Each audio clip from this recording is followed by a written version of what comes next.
understanding that we have made a right call for the State of Israel. A year ago, we formed a government that many thought to be impossible. We formed this government to stop this crazy loop Israel was under. Israel, a year ago, saw unemployment, riots throughout the country, rockets towards Jerusalem, and more than all else, governmental paralysis, a tough one. I've decided to make a move, the toughest move of my life, but also the most Zionist move of my life. And thank God we were able to form a government, a good government for Israel. Together, we took Israel out of the abyss. We have achieved a lot during the past year. First and foremost, we brought to the front lines the values of decency and fairness. We moved to a culture of us together. We, Israel, was managed again. The business was operating again. We believe that we can put the disagreements aside for the sake of the country, and like in the reserves or in the workplace, people with different outlooks, different views, we worked for a greater cause. In recent weeks, we did everything that was possible to maintain this government that we believe its continuation is a national interest. Believe me, we've turned every single stone, rock. Not for our sake we did it, but for the sake of our beautiful country, for the sake of you, citizens of Israel. Past Friday, I've held a series of conversations with legal and security experts, and I've realized that the bottom line is that in 10 days, with the West Bank regulation expiring, Israel as a state will go into unthinkable chaos. I could not facilitate that. We did not spare any attempts to promote those regulations, but unfortunately those efforts did not bear fruit. And so my friend, Foreign Minister Yair Lapid, and I decided to work together to dissolve parliament and set elections on an agreed upon date, while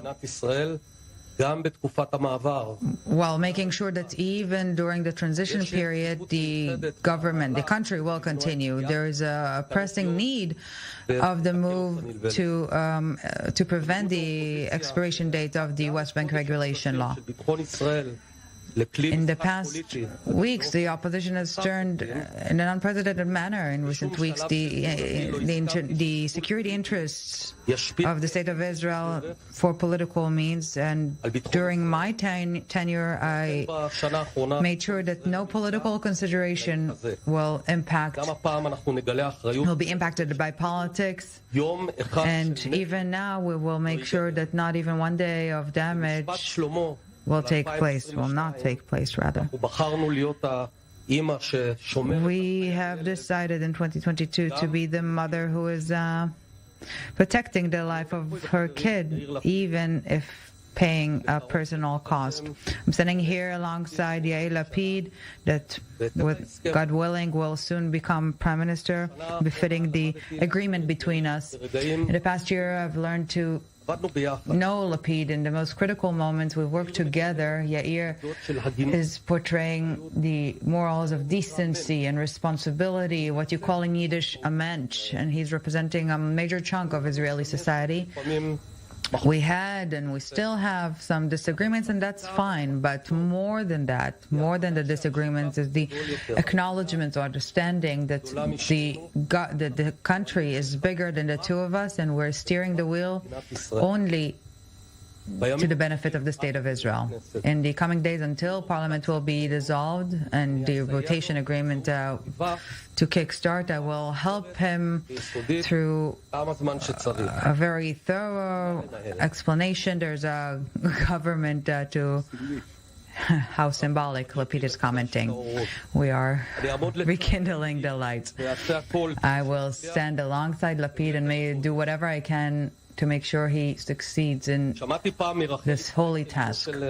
I've heard once from Rachel Frankel, the mother of one of the 3 teenagers who were abducted in Hebron, that in the 3 weeks when their destiny was unclear and the state of Israel, the people of Israel stood united, there was an understanding of what it means to stand together in unity. And even when the lights went off, those who saw the room full of lights could not forget this sight. In the past year, the light took over again, and we could have seen people from left to right work together to take care of one another and to put the disagreements aside without giving up our stances. And this memory, this knowing that we're not really that divided as some are suggesting or trying to tell us,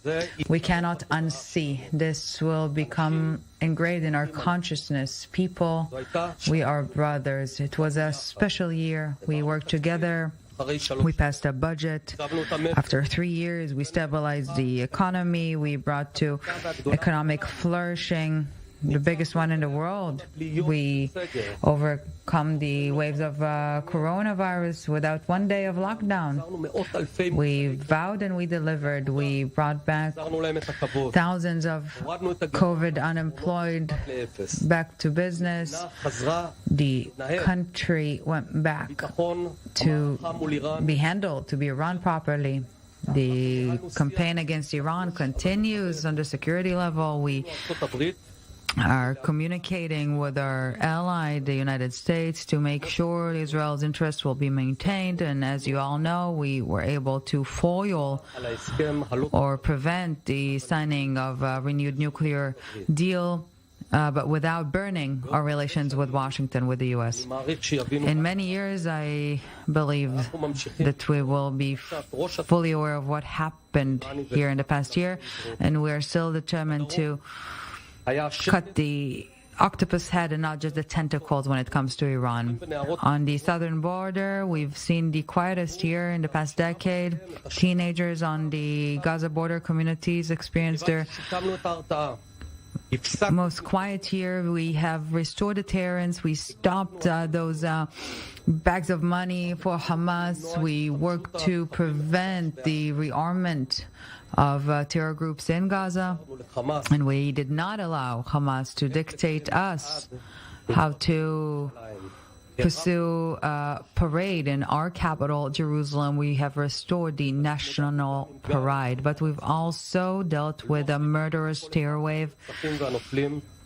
My heart, my mind is with every family of those who were killed. It was under my responsibility, and I take full responsibility. And this is why we've sent the Shin Bet forces and the police and the IDF to work day and night in the northern part of the West Bank to make sure that we will not see those terrorists in Petah Tikva, in Tel Aviv. There are many other areas in which we have made some advancement, and there'll be time for conclusions. But it's not I who did it, it's us. How important and how good it is to work together. Foreign Minister Lapid and I talked this evening with all our fellow coalition members, Defense Minister Benny Gantz, Finance Minister Victor Lieberman, the Justice Minister Gideon Saar, Transportation Minister Mara Michaeli, Health Minister Nitzan Horowitz, and Ram leader Mansour Abbas. I told them at my bureau that I am proud of them and in our partnership that would not have been possible without their willingness to join forces. So before we begin campaigning, let's remember that when there is a mutual goal, we can work together. And I now want to talk to those who did not elect me and those who have this grudge towards me. I understand you. The move that we did was not an easy one, but just for you to understand or to know, I did it for God's sake. I believe that this is the only way to take Israel out of the abyss. We were unable to let it to let it continue the way it was. I was unable to get away from that notion. When you become prime minister, you see a bigger, greater perspective. I've realized how resilient we are as a people, how much might we have, how much kindness this nation, those people, our people have. And I know that this will continue as such. And at the end, I would like to thank Gilat, my wife, and my children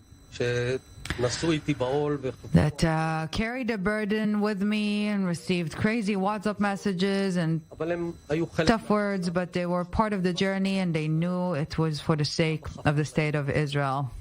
Dad was annoying on that for a while. And I want to thank my fellow party members.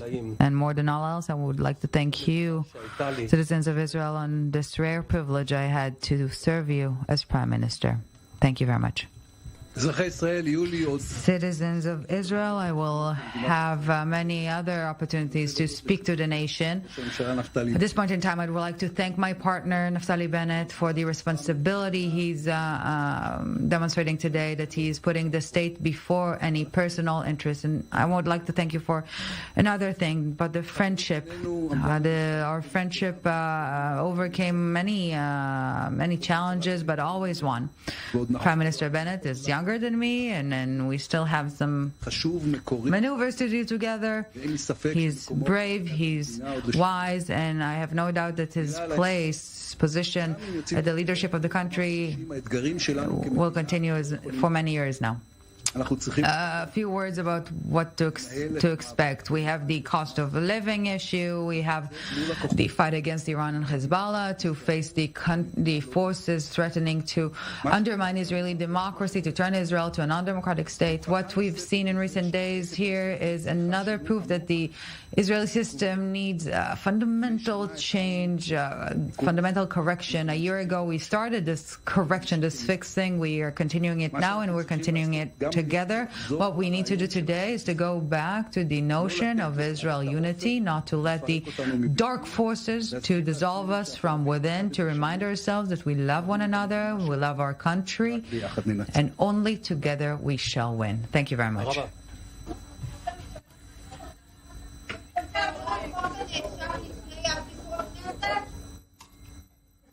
Just heard, okay, we have just heard Naftali Bennett and Yair Lapid speak there in the Knesset, as they, of course, intend to bring a dissolving of the parliament, a bill next Wednesday, a week from Wednesday, and that, of course, will set off new elections that most likely at this stage look like they'll be set for October 25th. And with us still in studio, Dr. Yossi Beilin, a former Israeli justice minister, lead negotiator of the Oslo Accords, Owen Alterman, our senior correspondent, and Michael Kleiner, president of the Likud Supreme Court, himself a former Knesset member.